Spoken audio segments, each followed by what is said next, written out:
Salut Julien, Salut Samir. salut à toi qui nous écoute et bienvenue dans ce nouvel épisode de la systémique du bonheur. Aujourd'hui, on te vient avec un tout nouveau sujet. Alors Julien, de quoi on parle aujourd'hui? Eh bien aujourd'hui, toi qui nous écoutes, on va t'inviter à mettre ta polaire. Donc tu vas aller dans ton placard, tu vas aller chercher ta polaire. Tu sais, le truc qui peut prendre feu à tout moment si tu te rapproches trop près du chauffage l'hiver. Ouais, exact. Tu vas l'enfiler parce que tu vas avoir besoin de ça pour cet épisode de podcast qui va venir te retourner le cerveau. Ouais, totalement. Justement, ce qu'on voulait t'amener au travers du fait de mettre ta polaire, c'était le sujet de la polarité. La polarité, c'est un métaprogramme qui est beaucoup utilisé en PNL. On apprend justement à amener la personne à parfois sortir de la polarité. Et en fait, la polarité, c'est par exemple le fait de voir le monde de façon binaire. Donc c'est soit blanc, soit noir, soit un, soit 0. Et il n'y a pas d'entre-deux. Et souvent, ça nous amène à avoir des certitudes sur un sujet et ça nous amène à ne plus être enseignable, à ne plus remettre en question ses propres certitudes. Et ça peut être une source de blocage, justement, aussi bien pour nos clients que Tout à pour fait. nous-mêmes. Ouais, ouais, complètement. Et cette notion de polarité, on va la retrouver dans beaucoup de choses. On la retrouve en politique, par exemple. On la retrouve dans des conflits. On la retrouve dans des prises de décision. On la retrouve dans des choses qu'on peut mettre en place ou qu'on peut décider au quotidien. Et ce qui était intéressant ici par rapport à cette notion de polarité, c'était de se rendre compte que parfois, comme tu le dis, Samir, on va s'enfermer en fait dans un manque d'enseignabilité sur un sujet donné et on va être en réaction polaire à chaque fois. C'est-à-dire qu'on amène un sujet et tac, on part à l'opposé. On amène une information et tac, on part à l'opposé. Et c'est comme une réaction un petit peu à l'image d'un adolescent ou d'une adolescente en pleine crise. Tu dis A, ça répond B, tu dis non, ça veut oui, tu dis oui, ça dit non, tu dis que c'est pas possible, on dit que c'est possible.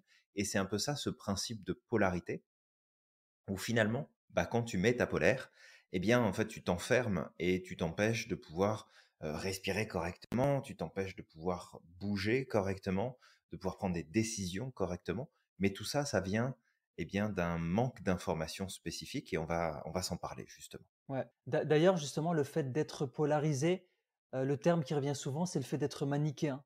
C'est vraiment tout ou rien, en fait. Reste Et poli, comme tu Samir, dis, s'il te plaît. manichéen, Julien. Tu es manichéen. Moi, je rigole. Non, c'est pas vrai. C'est pas vrai? Et en fait, il faut savoir que lorsque on est dans la polarité, c'est une sorte de simplification qu'on se fait des choses. C'est-à-dire qu'on est face à quelque chose que peut-être on n'apprécie pas, qui vient nous chercher dans nos valeurs, possiblement. Et directement, pour faire une espèce de simplification, on va aller à l'opposé complet de la chose. Et ça me rappelle une histoire. Ça me rappelle une histoire au lycée. Je me rappelle quand je passais mon BTS, j'avais une fille dans ma classe qui, un jour, malheureusement, s'était fait agresser apparemment par des personnes d'une certaine origine. Et quand on dit agresser, c'est que voilà, quelqu'un est venu lui dire, en gros, tu sais, lui faire une remarque. Et à ce moment-là, en fait, elle est rentrée en classe et elle a dit à une de mes camarades qui était juste à côté de moi, je suis désolé, mais à partir d'aujourd'hui, je deviens raciste parce que justement, je me suis fait agresser par des personnes, en gros, venant de ton origine. Et c'est sur le coup, j'ai trouvé ça complètement ouf parce que dans ta classe, tu as plein de gens de cette origine-là qui sont hyper sympas, qui t'ont jamais manqué de respect.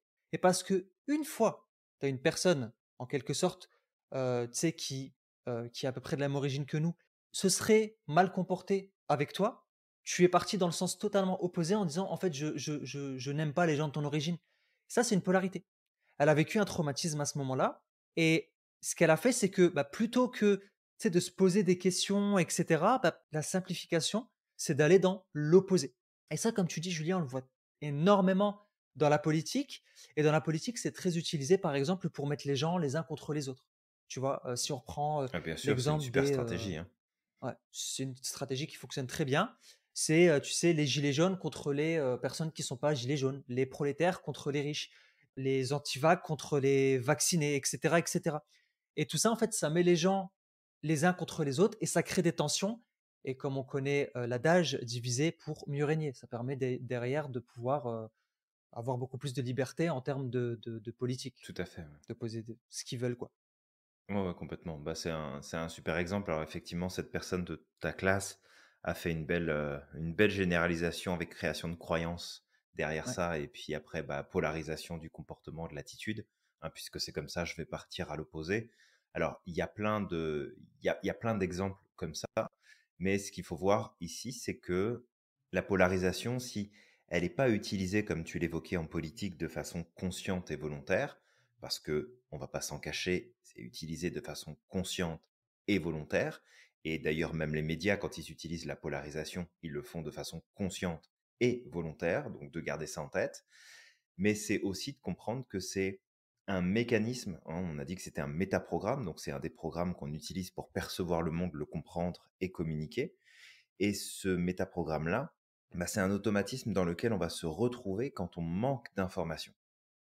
Et en ouais, fait, il y a cette phrase que Charles Pépin, qui est un philosophe français assez réputé pour ses travaux, nous donne, c'est parce que nous ne savons pas qu'il faut décider. Et que la mmh, décision qu'on va prendre, ça va être une décision qui sera à l'extrême. Mais c'est parce que nous ne savons pas, comme il le dit lui-même, que nous prenons cette décision-là. Plutôt que de choisir un entre-deux, plutôt que de ouais. trouver un espace où bah, c'est peut-être un peu plus gris que blanc ou noir, d'accord, mais c'est dans cet espace-là que la réalité objective se trouve peut-être plus pour éviter justement de passer dans un extrême ou dans un autre, parce que c'est aussi ça qui nous empêche de progresser dans notre quotidien. Quand tu te poses, toi qui nous écoutes, la question de est-ce que je quitte mon boulot ou je quitte l'idée de poursuivre mes rêves? Est-ce que je reste dans ma relation ou est-ce que je quitte la personne? Est-ce que je vais habiter à côté de mon travail ou alors je m'en vais, proche de ma famille à la campagne? Est-ce que je prends ça ou je me sépare de ça? Et on est souvent dans cette réflexion qui est avant toute chose représentative d'un manque de clarté, représentative d'un manque d'information sur un sujet. Je pars sur des extrêmes parce que c'est plus facile. Dans notre esprit, c'est toujours plus simple de voir les extrêmes de quelque chose, parce que c'est un raccourci, ça nous évite de réfléchir, ça nous évite de penser, plutôt que de prendre du recul et d'essayer de regarder qu'est-ce qui se trouve entre les deux, parce qu'il y a une infinité de possibilités entre deux informations qui sont opposées, et pourtant, la vérité la plus juste se trouverait entre les deux. Peut-être plus d'un côté que de l'autre, ça c'est possible, mais la vérité se trouve entre les deux et certainement pas dans les extrêmes. Ouais, je pensais justement, Julien, que tu allais dire, «La vérité se trouve au bout du couloir». C'est, c'est la fameuse Ou elle se trouve émission «Il y a que ailleurs, la on ne sait vérité qui pas. compte». Heu, je sais pas si tu te rappelles? Il Oui, y a tout que la à fait, vérité qui oui. compte. Et d'ailleurs, justement, la vérité est ailleurs parce que les polarités, bah, ça n'amène pas à la vérité, ça éloigne de la vérité. La vérité, comme on disait, c'est un Complètement. concept, qui n'existe pas dans le sens où, en tant qu'être humain, on ne pourra jamais avoir la vérité ultime. Tu sais, on est des petits grains de sable dans l'univers et on ne peut saisir que ce que nos sens peuvent saisir. Et tu vois, on a des sens qui sont développés, d'autres pas. Par exemple, les animaux perçoivent des choses que nous ne percevons pas. C'est un des exemples. Les insectes perçoivent des choses que nous ne percevons pas. Les arbres, certainement, perçoivent des choses que nous ne percevons pas. Et le truc, c'est que nos sens limités en tant qu'être humain font que justement, on ne peut pas saisir la vérité. Il y a des questions parfois qui nous dépassent, comme la métaphysique et compagnie. Et le truc, c'est que nous ne pouvons saisir que ce que nos sens nous permettent de saisir. Mais il y a des choses qui existent et pourtant on ne les voit pas. Les UV, on ne les voit pas. Je vais donner cet exemple-là. Ça ne veut pas dire qu'ils n'existent pas. Ils existent. Les ondes téléphoniques existent. On peut les mesurer grâce à des instruments. Mais si on n'avait pas ces instruments et que demain je te disais il y a des ondes téléphoniques, tu me dirais mais t'es un fou, je les vois pas. Je les vois pas, je les ressens pas, donc tu me racontes des bêtises. Donc c'est juste ça, le sens de la vérité, c'est on ne pourra jamais la saisir. Mais si on veut quelque part se rapprocher de la vérité, ben le tout ça va être de prendre les deux polarités et d'essayer de trouver les nuances de gris qu'il y a au milieu. C'est là que se trouve en quelque sorte le semblant de vérité. Et c'est pour ça que souvent lorsqu'on parle de sagesse, on parle de milieu juste. Parce que si tu es dans une polarité, tu n'es pas dans le milieu, tu es dans des extrêmes. Au plus tu vas te rapprocher du milieu et que tu vas confronter les deux polarités, les deux choses, tu vas être dans une, on va dire, dans un espèce de sens de justice. Tu auras beaucoup plus de cadre ou comment dire, de, de sagesse. Ouais, tout à fait. Et tu vois, dans tout ce que tu nous partages là, Samir, et je vais complètement dans ton sens, la polarisation est aussi un des symptômes de ce qu'on appelle l'infobésité, où Ouais, finalement ouais, on exact. est tellement envahi par les informations qui nous entourent qu'on a l'impression d'apprendre plein de choses et en fait on ne fait que survoler et en fait on survole le survol même parce qu'on a perdu cette habitude d'aller chercher en profondeur l'information et à être vraiment éclairé sur les éléments qu'on va rechercher. Et puis nous aussi avec Samir on tombe dans le piège, hein, parfois on n'est pas à Ah, on l'abri tombe, ouais. Ah oui. parce que bah tiens il y a de l'info, elle est accessible tout de suite, on la prend, parfait, on la digère, c'est parfait, c'est bon, l'information elle est là. Mais est-ce qu'elle est vraie? Est-ce qu'elle est juste? Est-ce qu'il n'y a pas d'autres éléments à prendre en compte? Et la polarisation, c'est aussi un des symptômes de cette, finalement, dynamique de l'infobésité. Parce que, bah, toi qui nous écoutes, tu accèdes à de l'information, tu la prends, tu la digères, tu la prends comme vérité ou comme acquise parce qu'elle est répétée plusieurs fois, parce que tu la vois à plusieurs endroits, mais toujours la même surface, pas forcément de la profondeur. Et à un moment donné, bah, ça devient une vérité mais qui est juste une infime partie de l'élément. Est-ce que c'est vrai? Est-ce que ça a vraiment de la valeur? Est-ce que c'est vraiment ça? Est-ce qu'il faut le comprendre comme ça? Est-ce qu'il n'y a pas une définition différente? Est-ce qu'il n'y a pas un sens différent à la chose? Et du coup, bah, parce qu'on manque finalement au fond de nous d'éléments, parce qu'on manque d'informations, parce qu'on manque de contenu, on va plutôt s'appuyer sur nos croyances que sur nos connaissances. Et la Ouais. polarisation, est avant tout le signe d'un manque de connaissances et Mm. plus le fait de mettre en avant des croyances. Quand on est radical dans notre façon de dire, de voir les choses, c'est avant tout l'expression de croyances et non pas de connaissances. Et Ouais. ça peut être un moyen aussi de te recadrer toi-même. Et dire, bah tiens, là-dessus, je suis pas mal virulent, pas là-dessus, je suis pas mal affirmatif sur ce point, que c'est comme ça et que c'est pas autrement. Mais est-ce que c'est vrai que c'est comme ça et que c'est pas autrement? Et c'est là aussi toute la beauté de sortir finalement de la polarisation, c'est de voir en fait toutes les options qui se présentent à toi, toutes les informations qui circulent, et à partir de là, de commencer à sortir du cadre polaire de cette technique-là, elle est bien, elle fonctionne tout le temps, ça c'est bien, c'est la vérité, ça en fait c'est mauvais, donc on n'en tient plus compte, ça faut plus le faire, ça faut le faire, ça faut changer, ça faut garder. Ok, est-ce que on pourrait juste prendre un petit temps de recul et enlever, pour le coup, la polaire? Ouais. Et d'ailleurs, justement, le fait de délaisser la polarité, tout à l'heure, je disais que c'était un sens de sagesse, mais c'est aussi un sens, c'est aussi quelque chose qui amène de l'intelligence. Comme disait Platon, la seule chose que je sais, c'est le fait que je ne sais rien. Et Platon, justement, nous apprend au travers d'une de ses sagesses, cet homme-là, moi, je suis plus sage que lui, car il y a certes des chances qu'aucun de nous deux ne sache rien de beau ni de bon. Mais lui croit savoir quelque chose alors qu'il ne sait rien. Tandis que moi, je ne sais rien, je ne crois pas non plus savoir. Je me fais du moins l'effet d'être plus sage que cet homme, justement par ce mince avantage que ce que je ne sais pas, je ne crois pas non plus le savoir. Et c'est ça en fait, c'est que la polarité, ça nous amène dans un mindset de moi j'ai la vérité et tous ceux qui ne pensent pas comme moi sont dans le faux. Et tu vois, et ça c'est quelque chose qui est assez drôle parce que une fois j'avais posé cette question à quelqu'un qui était en polarité et la personne, tu sais, elle était vraiment très polaire dans son sujet. Et je lui dis, mais qu'est-ce qui fait que toi, en étant dans la polarité, tu penses que ceux qui sont à l'opposé de ta polarité sont dans le faux? Puisque de toute manière, vous faites exactement la même chose. Tu es dans la polarité, tu dis que la polarité est importante, que ça permet justement de créer plus d'équilibre, mais de l'autre côté, l'autre polarité n'a pas le droit d'exister. Et tu vois, c'est là en fait, c'est qu'il y a une contradiction. C'est que tout comme Tout à fait, toi, ouais. tu es polarisé à droite, bah pourquoi est-ce que l'autre qui est polarisé à gauche est dans le faux? Puisque de toute manière, il utilise exactement les mêmes mécanismes. Si demain, vous vous retrouvez, vous vous serrez la main, vous discutez autour d'une table pour trouver un compromis, là, ça va créer de l'équilibre et là, vous allez peut-être vous rapprocher de la vérité. Et ça m'amène énormément de sujets. Tu sais, il y a pas mal de sujets. Je me rappelle, il y a pas très longtemps, j'avais vu un article passer sur Dragon Ball Z. C'est un manga de mon enfance. Beaucoup des personnes qui nous écoutent ont connu le club Dorothée. Et il n'y a pas très longtemps, tu sais, une fois, il y avait un article qui venait et qui disait faut-il supprimer Dragon Ball Z parce qu'il il y a des scènes misogynes, etc. Et Et je trouvais qu'en fait, on partait vraiment dans un extrême, à ce moment-là parce que, tu sais, le supprimer carrément, peut-être expliquer que ça, que ce qui était vu dans ce manga ou ce qui est expliqué dans la culture japonaise à ce moment-là, ben, n'a rien à voir.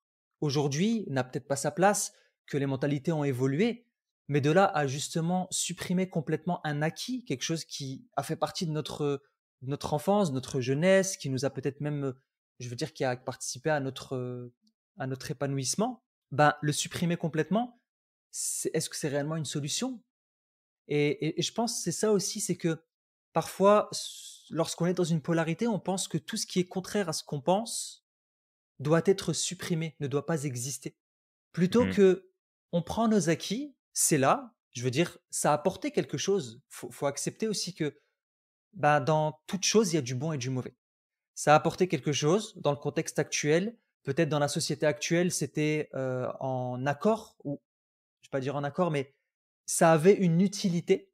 Mais aujourd'hui, on a évolué, on a grandi, il y a eu une amélioration, et que tout ça, ça n'a plus sa place. Mais le fait de supprimer, bah, en fait, on perd le chemin, on perd notre cheminement. Qu'est-ce qui a fait pour qu'on On perd arrive le de point de là à repère, ouais. là aujourd'hui? Mmh.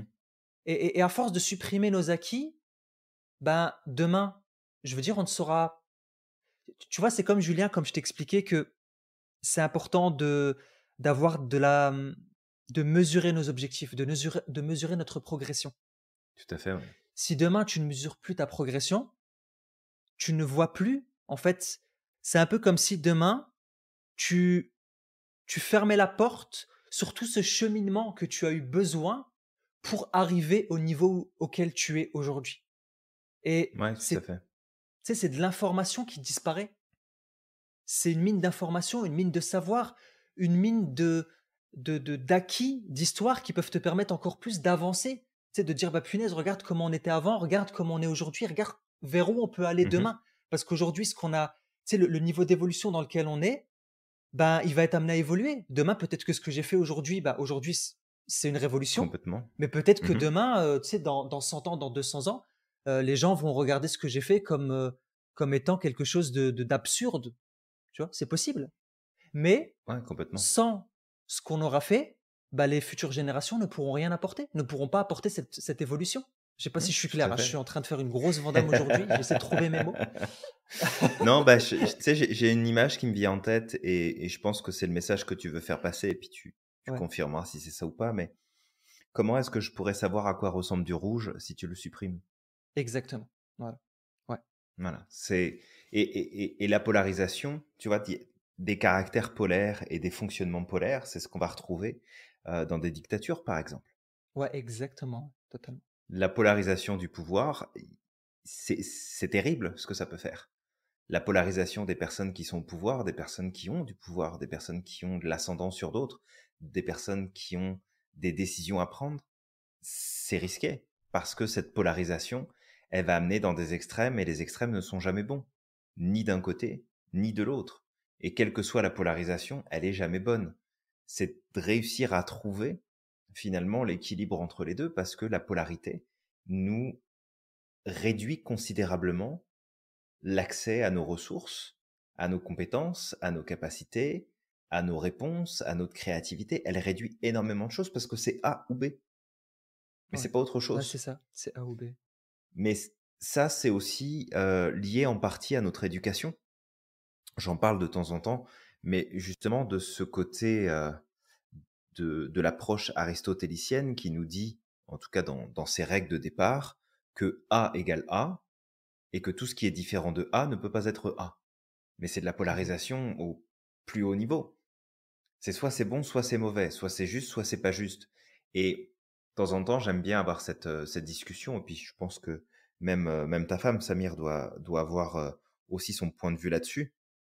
Mmh. Mais dans la recherche, par exemple, dans ce Ouais. qui est étudié dans des laboratoires, dans ce qui est étudié dans des situations, des mises en situation, tu sais, même en psychologie sociale, il y a des choses super intéressantes qui ressortent. Mais Mmh. c'est de faire attention, parce que quand toi qui nous écoutes, tu lis un article qui te dit, voilà ce qui ressort de cette étude, est-ce que tu le prends comme la vérité absolue, parce que c'est l'étude, parce que c'est scientifique, parce que c'est validé, ou est-ce que tu prends le recul en disant, bah, c'est intéressant ce résultat qui ressort, Mais ce résultat, il ressort parce que c'est dans un laboratoire, parce que c'est dans un milieu contrôlé, parce qu'on a choisi de faire ressortir certains éléments qui étaient plus probants que d'autres, qu'on en a effacés. Finalement, on ne met pas en avant certains éléments qui ont été présents, mais qui sont trop minimes pour que ça puisse devenir intéressant pour nous. Et que finalement, il manque tout un tas d'informations avant de se dire, bah, c'est bon ou c'est pas bon. On a eu l'exemple avec les grands scientifiques, je vais le mettre entre guillemets, euh, qui étaient responsables finalement de la gestion de la crise sanitaire avec la Covid, ce qu'on a eu depuis un petit peu plus de 2 ans, où finalement ça n'a pas arrêté de changer, où finalement un jour on nous disait ben oui mais c'est ça la vérité parce que c'est ça qui ressort, et puis une semaine après ah bah finalement on va revenir dessus parce que c'était peut-être pas ça. Est-ce qu'on peut pas juste être moins polaire? Et là on avait un exemple typique de regardez, on n'a pas les informations, c'est un virus qu'on ne connaît pas, on a besoin de l'étudier, on a besoin de comprendre, on vous demande de prendre des précautions, en attendant on va vous revenir avec des informations. Non, il fallait donner de l'info tout de suite, et c'était des informations qui étaient ultra polarisées. Et ça a fait quoi? Ça a fait qu'il y a des gens qui sont perdus dans tout ça, qui sont mis à paniquer. On a eu des pour, on a eu des contre, on a eu des ceci, on a eu des cela, on a eu une espèce de Ouais. clivage dans les sociétés, et pas que en Europe, mais aussi en Amérique, etc., qui se sont Mmh. produits.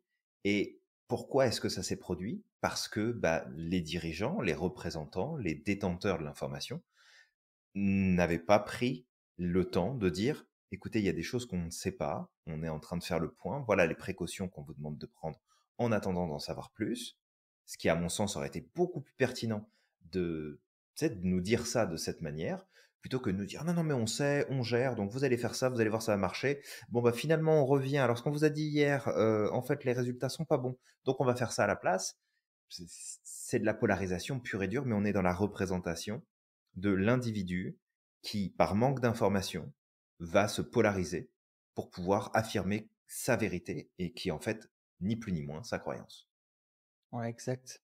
Et justement, Julien, bah, pour apporter, parce que ce que tu as dit tout à l'heure, supprimer le rouge, comment tu peux savoir ce qu'est le rouge si tu le supprimes?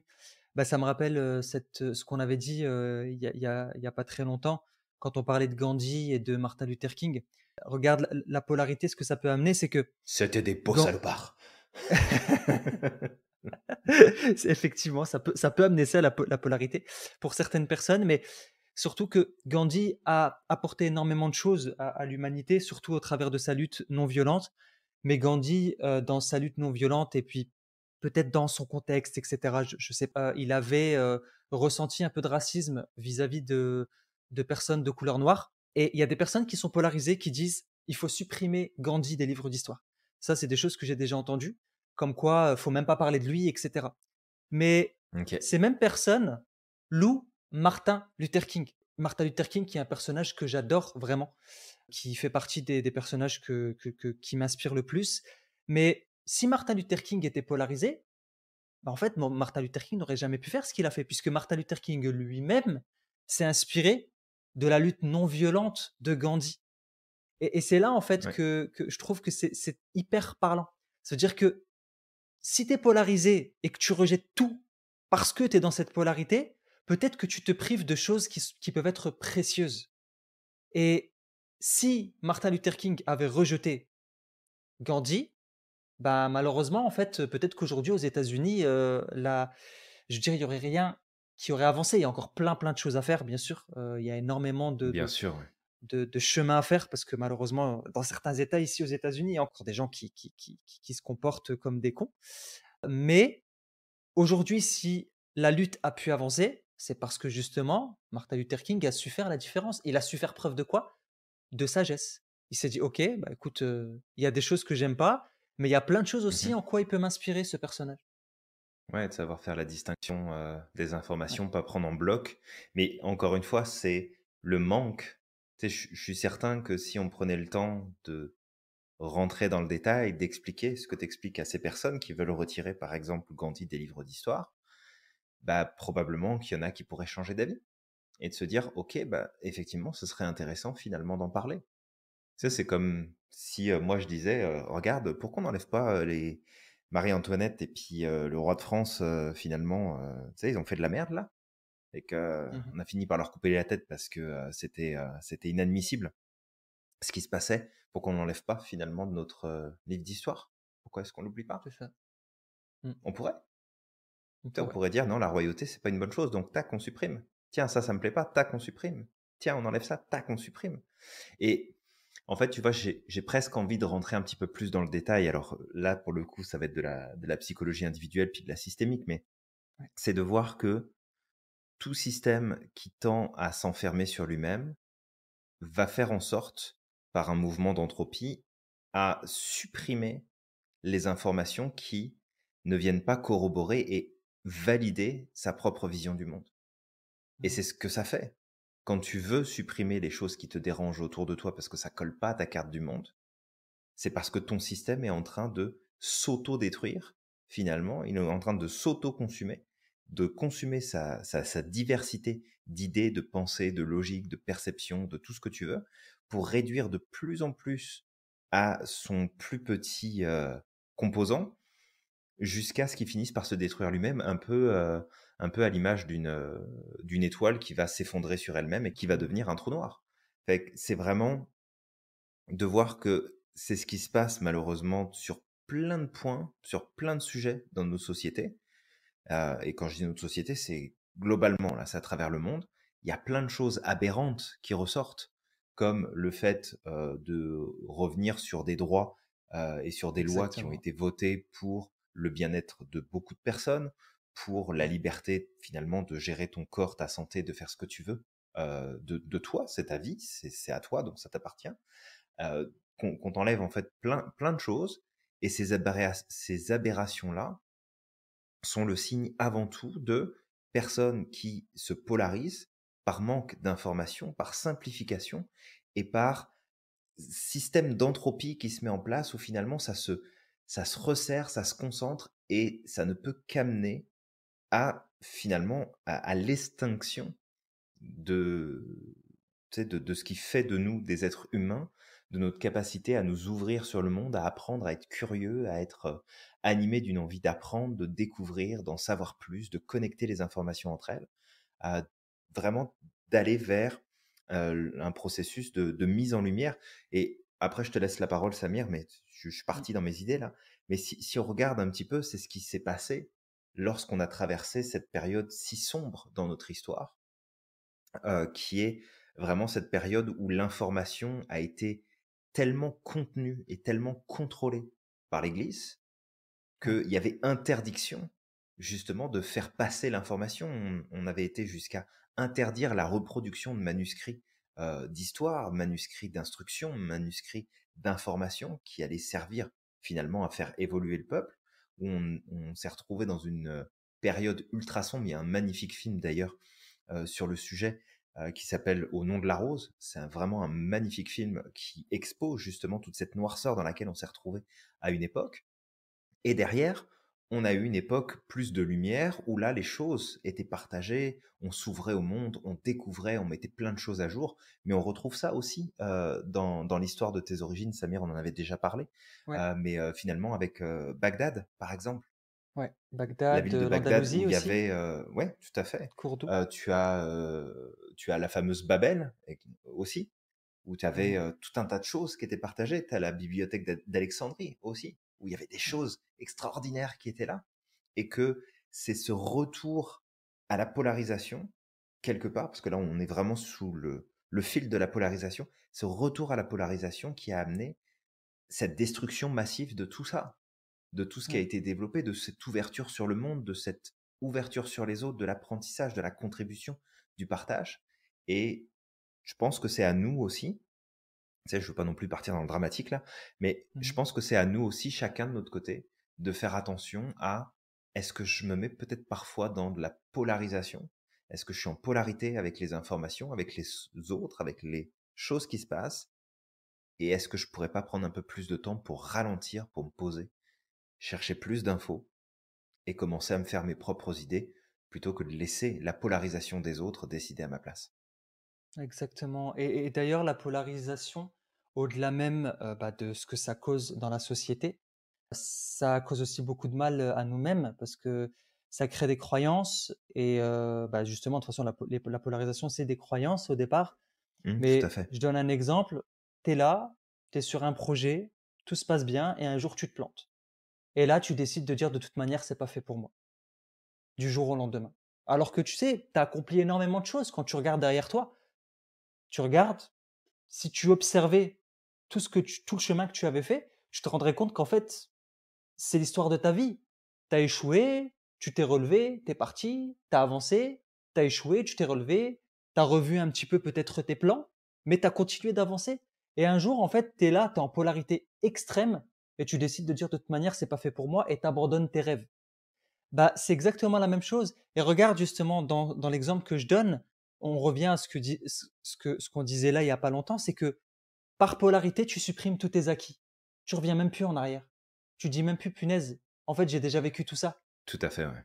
C'est j'ai décidé maintenant, voilà, par polarité que c'est pas fait pour moi et que j'y arriverai jamais et que c'est fini et puis en fait après, bah, malheureusement, tu te renfermes sur toi-même et ça, bah, voilà, tu l'as raconté toi-même Julien et au travers de l'histoire, on a pu le voir, la Mmh. majeure partie des civilisations qui se sont effondrées, ben, effondrement, repli, ça a commencé par un repli.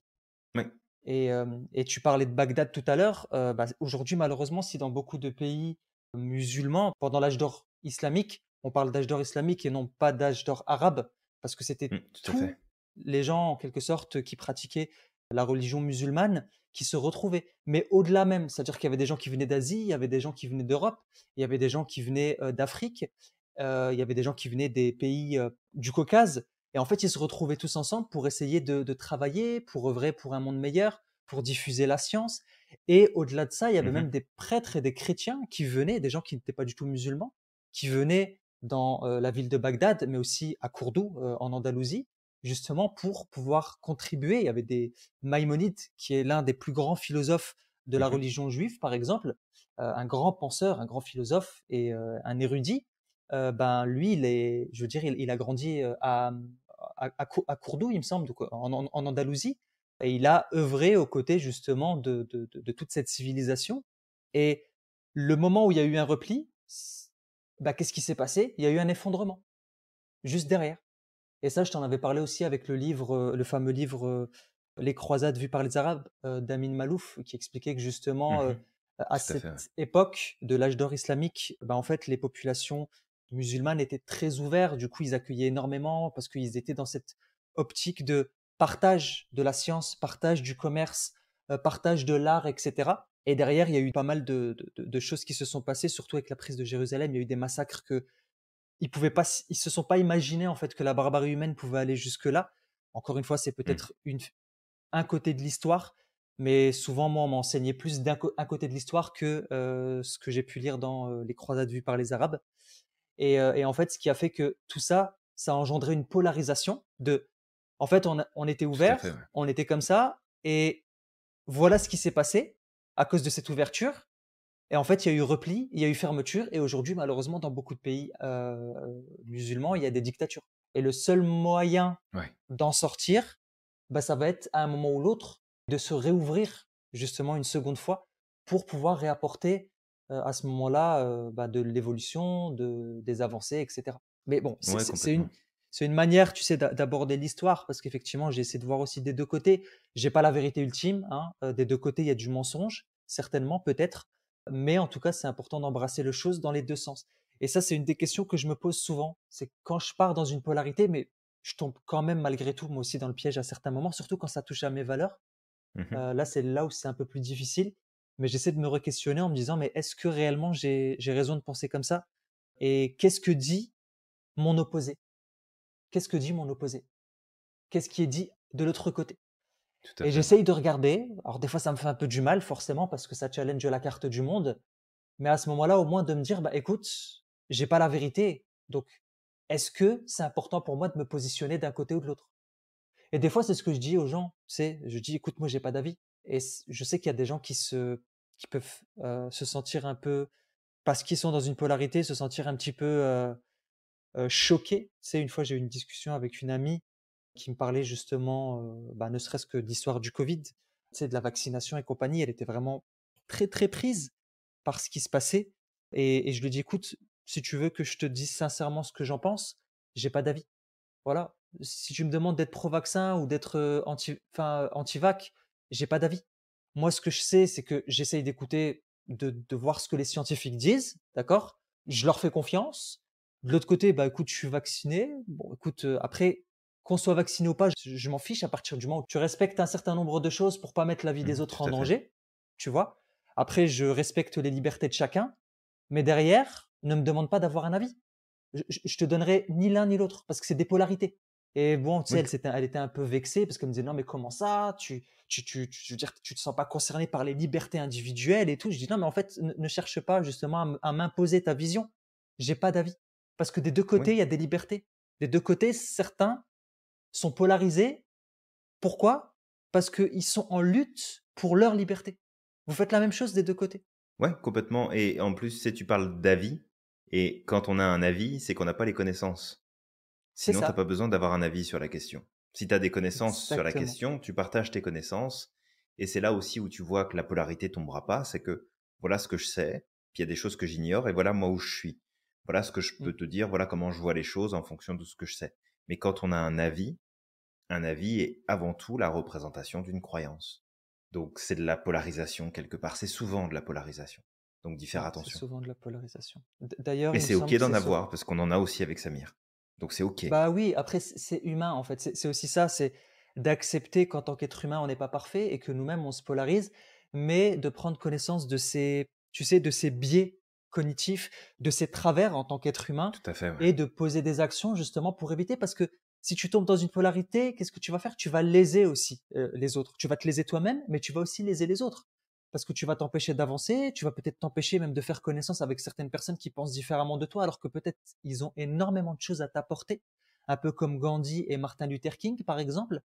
Mais aussi, justement, ça, c'est un point quand je disais que j'avais pas d'avis. En fait, il me semble que c'est Platon ou Socrate qui disait la vie est quelque chose d'intermédiaire entre la connaissance et l'ignorance. Ça veut dire qu'à certains moments, si j'ai pas la connaissance, je veux dire, tu sais, je suis pas un expert en immunologie, c'est pas mon domaine. Donc, je vais pas venir prétendre que moi, j'ai la vérité et que je connais telle et telle chose en biologie et compagnie et que du coup, c'est vrai. Non, je n'ai pas cette connaissance. J'ai même pas mes 10 000 heures à mon actif, si ce n'est même pas mes 1000 heures. Je sais, même si je lis des livres, j'aurais peut-être pas mes 1000 heures dans ce domaine-là. Tout Donc, à fait. je reconnais ça, que je manque de connaissances, mais que de l'autre côté, ben, des deux côtés, j'ai pas la connaissance. Donc, je me mets au milieu et j'ai pas d'avis. Je, je, je fais mes choix en fonction de mes convictions, dans le sens où bah, je me dis qu'écoute, je décharge en quelque sorte mon avis au fait qu'il y a des gens qui connaissent. Je vais me renseigner là-dessus. Si je suis convaincu, bah écoute, je prends une décision et tant mieux, il n'y a pas de souci. Et toi, c'est pareil. Mais juste de comprendre que justement, aujourd'hui, je sais que dans la société, on nous demande d'avoir un avis. Ça vient souvent. Si tu as pas d'avis, c'est un peu comme si tu étais un faible, comme si tu étais un idiot. Mais ça Mmh. m'amène à une citation. Oh, le coup de 43. Oh, le coup de Oh, le coup de 43. 43. Et donc cette citation, c'est: «Il vaut mieux se taire et avoir l'air d'un con, plutôt que d'ouvrir sa gueule et de ne laisser aucun doute à ce sujet». Donc voilà, des fois, il vaut mieux se taire et, tu sais, avoir l'air d'un con, plutôt que, tu vois, aller prendre position sur des choses que tu ne connais pas, tu pas d'idée, mais tu étales je veux dire, le peu de savoir que tu as. Et au final, en fait, tu as l'air d'un idiot. Donc c'est juste ça. Sache que la sagesse et l'intelligence, c'est aussi de reconnaître qu'on ne connaît pas quelque chose. Vraiment. Mmh, tout à fait, Et ouais. en plus, ça donne l'opportunité d'en apprendre davantage. Parce que quand tu es dans la polarité, tu crois tout savoir sur un sujet, alors qu'en réalité, tu connais rien. Et le problème, c'est que puisque tu es en polarité, tu ne t'ouvres pas à la possibilité de savoir, tu restes bloqué dans tes croyances. Ouais, ça joue beaucoup là-dessus. C'est ça. Alors que si tu lâches tes croyances, tu lâches les polarités en te posant la question: non, mais en fait, je ne connais rien, bah là, tu vas pouvoir savoir, tu vas pouvoir réapprendre. Et ça, c'est ce qu'on apprend aussi dans les arts martiaux. Dans les arts martiaux, tu sais, jusqu'à la ceinture noire, je me rappelle, en tant que, tu sais, je fais du taekwondo jusqu'à la première dan, j'ai pas passé ma deuxième et ma troisième. Ça fait 3 ans que le temps est passé, j'aurais dû passer ma deuxième, mais bon, c'est correct. Il y a eu le Covid entre-temps. Et, euh, et en fait, bah, ce que j'ai appris, c'est que pendant 6 ans, voire 7 ans, tu passes des ceintures jusqu'à arriver à la ceinture noire. Et quand tu arrives à la ceinture noire, donc tu sais, tu pars de l'initiation où tu apprends à marcher, etc. et tu arrives à la ceinture noire et là, tu te dis: «Ah punaise, c'est bon, je suis ceinture noire» et quand tu dis ça aux gens, les gens, ils sont: «Oh, c'est extraordinaire, tu ceinture noire». Alors qu'en réalité, la ceinture noire, c'est là que tout commence. Parce que quand tu arrives à la ceinture noire, tu dois tout oublier pour réapprendre. Tu dois laisser tous tes acquis Ouais. pour repartir de zéro. Les 8 ans passés pour avoir la ceinture noire, c'était juste de l'initiation, rien d'autre. Ah, Et ça met une ça, je claque, trouvais hein? que c'était une belle claque d'humilité, ouais. Ouais, Ouais. carrément. Carrément, mais tu vois, quand tu expliques ça, je revois un petit peu tu sais, la manière dont on donne aussi le cours, nous, de Maître Pratt, PNL. Mmh, C'est un peu ce qui se passe, hein. ouais, Tu sais, on n'est pas sur 8 ans, mais ouais, tu sais, tu fais ton technicien, tu fais ton praticien, puis tu arrives en Maître Pratt et là, tu recommences. ouais. Tu recommences, tu revois plein de choses. «Ouais, mais on l'a déjà vu ça en praticien. Attends, bouge pas. Tu vas voir que tu l'as Mmh. pas déjà vu. Après, Attends, tu vois bouge la pas». personne se tenir la tête entre les mains, tu vois? Aïe, «Ah, aïe, j'ai mal à aïe. la tête». Et c'est exactement ça. Fait que c'est un super exemple, Samir. Merci pour ça. C'est vraiment Ouais, je cool t'en prie. et on espère vraiment, toi qui nous écoutes, que tu comprends le principe, l'élément qu'on veut te faire passer ici. Parce que Samir, tout à l'heure, tu disais que, bah, des fois, on n'a pas d'avis, puis on n'a pas envie d'avoir un avis sur quelque chose parce Mmh. on ne sait rien.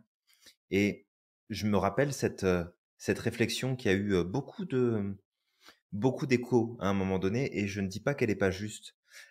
C'était, concernant le Black Lives Matters, Ouais, où, justement il y avait eu toute cette information, tout ce mouvement qui s'était fait et que je trouve très bien justement de d'insister sur ces écarts de justice, sur ces comportements qui sont, inappropriés, sur ces jugements qui sont portés parce que, bah, juste parce que tu as pas la bonne couleur de peau. Ça a pas de sens, ça devrait plus exister aujourd'hui. Ça ne devrait pas exister depuis longtemps, mais ça ne devrait encore moins exister aujourd'hui. totalement. Et je me souviens de cette réflexion qui passait des personnes en fait qui s'étaient pas engagées ouvertement et publiquement dans la démarche et qui disaient ne rien dire, ne rien faire, c'est acquiescer la chose et c'est être d'accord avec ce contre quoi on se bat. Et c'est de la polarisation et je comprends le principe, mais c'est aussi de dire bah regarde peut-être que moi je manque d'informations, je manque de choses. Ça ne veut pas dire que je ne suis pas contre ce qui est fait. Ça ne veut pas dire que je ne suis pas contre ce qui est commis comme crime, comme manquement, comme injustice. Mais peut-être que je manque, moi, d'informations qui me permettent pas, en fait, de prendre position et d'affirmer quelque chose haut et fort, parce que je n'ai pas cette information. Et moi, ça m'avait fait un peu réagir, justement, cette réflexion accusatrice, vraiment du passif agressif de ouais, mais regarde, si t'es pas engagé, de toute façon, c'est parce que tu t'en fous, donc tu cautionnes ce qui est en train de se faire. Non, c'est pas parce que moi, demain, je vais pas aller manifester contre la pollution, contre une guerre dans un pays, contre une loi quelconque, que ça veut dire que je suis nécessairement pour. On sort de cette Bien sûr, polarisation, mais peut-être que je le défends à ma manière, peut-être que je fais différemment les choses, peut-être que j'amène un changement possiblement différent que celui que tu penses amener à travers ton action. Parce que, tu sais, il y a souvent ceux qui vont faire beaucoup de bruit sur un sujet, puis qui au final, quand tu regardes qu'est-ce qui est fait, qu'est-ce qui est pas fait, est-ce qu'il y a vraiment des choses qui sont mises en place, à part l'expression de ton point de vue? Puis il y a ceux peut-être qui disent moins ou qui ne disent peut-être rien du tout, mais qui font en silence ce que beaucoup d'autres ne font pas, alors qu'ils font du bruit. Et c'est vraiment important de comprendre ici que quand on t'amène cette idée de sortir, tu sais, le titre c'est métapolaire, mais c'est pour faire un petit jeu de mots, hein, méta, programme, mmh. polarisation, métapolaire, voilà, tu l'as. Si tu l'avais pas encore, on te l'explique. Mais C'est pas un l'idée, NFT, hein, le métapolaire. non, c'est pas un NFT. Tu pourras pas l'acheter, puis tu pourras pas faire des sous avec. Mais ceci étant dit, si, ça pourrait changer beaucoup de choses dans ta vie. Mais l'idée, c'est vraiment d'essayer, en autant que c'est possible, de se surveiller et de voir quand est-ce qu'on rentre en polarisation. Et que C'est ça. quand on est en réaction polaire, de se dire, OK, je suis en train d'exprimer un avis, je suis en train d'exprimer une croyance. Probablement qu'il y a plein de choses qui sont justes et vraies dans ce que je pense. Mais qu'est-ce qui me manque comme information? Qu'est-ce que je n'ai pas encore comme élément qui me permettrait de mettre de l'eau dans mon vin, de voir les choses un peu plus en gris qu'en noir et blanc, de voir que finalement il n'y a pas de vérité absolue et qu'il y a toujours à ajuster en fonction du contexte, en fonction de l'environnement, en fonction des éléments, en fonction des personnes, et avoir une vision un petit peu plus large finalement des choses. Donc, je ne sais pas si tu voulais rajouter quelque chose, Samir, après tout ça? Ouais, peut-être juste pour finir, une citation de Hayao Miyazaki qui disait: «On ne peut pas comprendre ce qui se passe dans le monde en étant manichéen, pour ou contre». Et je pense que ça résume très très bien tout le podcast dont on parle. Clairement. Alors il se peut que toi qui nous écoutes, tu ne seras pas d'accord avec certaines choses qu'on a dit et c'est correct. Mais essaye juste de garder à l'esprit que justement ce sentiment de polarité ne va t'amener ni du bien à toi-même, ni autour de toi, ni même pour ta cause. Tu vois, ça me rappelle cette citation soufie qui dit que celui qui veut la paix reproche souvent aux autres de vouloir la guerre. Et en fait, ce qu'on veut dire là, ce que veut dire cette citation, c'est le fait que souvent dans un désir de paix, dans un désir de créer peut-être de l'harmonie, de changer les choses, ben, on se met en polarité et on reproche à ceux qui font des choses opposées de vouloir la guerre. Alors qu'en fait, eux-mêmes, les personnes qui sont dans l'opposé, nous critiquent de vouloir la guerre. C'est-à-dire que des deux côtés, en fait, on est Tout en à train fait, de se ouais. faire la guerre. On est en train de se juger au travers du même prisme. Et au milieu, tu as ceux qui sont au Exact. milieu, qui sont réellement dans la paix, parce qu'ils prennent pas parti. Eux, ils sont là dans une optique d'améliorer les choses, dans une optique sincère de connaître, d'avancer. Et ça commence par l'ignorance, dans le sens où ça commence par le fait d'accepter le fait qu'on ne sait pas. Ça reste la base, et Julien, c'est ce qu'on apprend juste avant de commencer le maître praticien. Tout à On fait, ouais. apprend souvent la courbe de la connaissance et l'effet de Dunning-Kruger, que ben, si tu veux apprendre, si tu veux développer ton enseignabilité, ben, il va falloir que tu mettes de côté tout ce que tu sais déjà. Tout comme dans les arts Mmh. martiaux, le jour où j'ai eu ma ceinture noire, où le maître est venu nous dire, bah, tu sais quoi, maintenant que tu as ta ceinture noire, il va falloir que tu oublies tout et que tu recommences à zéro. Et là, tu sais, Ouais. c'est grosse déprime, tu dis, punaise, ah ouais, Tout tu ça dois pour réapprendre ça. les bases, quoi. C'est ça, Ouais, carrément. Bah, c'est un exactement. super partage. Merci Samir. Je t'en prie, Julien. Donc toi qui nous écoutes, on t'invite surtout à questionner tes polarités. Vraiment, c'est quelque chose qui va être important aussi bien pour toi, pour tes objectifs, pour challenger tes croyances, parce que les croyances peuvent être source de souffrance, mais aussi pour peut-être améliorer un peu plus le quotidien de l'humanité, d'apporter plus de lumière et d'humanité au quotidien, parce que je pense qu'elle en a besoin à une époque où aujourd'hui, bah, les polarités se ressentent de plus en plus vraiment dans cette Tout à fait, société. ouais. Si on veut plus Complètement. de tolérance, bah, malheureusement, il va falloir apprendre, encore une fois, à challenger ces polarités. On fera toujours preuve de polarité, gardez-le à l'esprit, mais au plus on va essayer de se mettre au milieu et se recentrer, et au plus, justement, on va pouvoir avancer, s'aimer et améliorer le monde tous ensemble, main dans la main. Donc voilà, Aimez-vous, bordel. aimez-vous, bordel de merde. Et tu vois, peut-être une dernière chose avant qu'on arrête. Il y a cette expression que j'aime beaucoup, qui, fait beaucoup de sens pour moi et qui fait aussi référence à cette notion de polarité dans certains sujets qui sont défendus, dans certains éléments qui sont amenés dans la société aujourd'hui, qui ont pour intention de faire bouger les choses, de créer une différence. Mmh. Mais juste note bien ceci, toi qui nous écoutes, tu n'as pas besoin d'être différent pour faire une différence. Fait que sur quoi tu te concentres, sur quoi tu mets ton attention. Est-ce que tu veux être perçu comme étant différent et gagner en reconnaissance pour toi? Ou est-ce que tu veux faire une différence pour reconnaître que le monde qui t'entoure est en train de changer? Mmh. Et t'es pas obligé d'être dans de la polarité pour faire ça. Ouais. Toi qui nous écoutes, n'oublie pas de liker, partager, commenter ce podcast et on aimerait te dire de croire au maximum en ton potentiel. De ne pas oublier à quel point tu es magique et que tu as le pouvoir de réaliser tout ce que tu souhaites. Et on te dit à la À la prochaine. prochaine.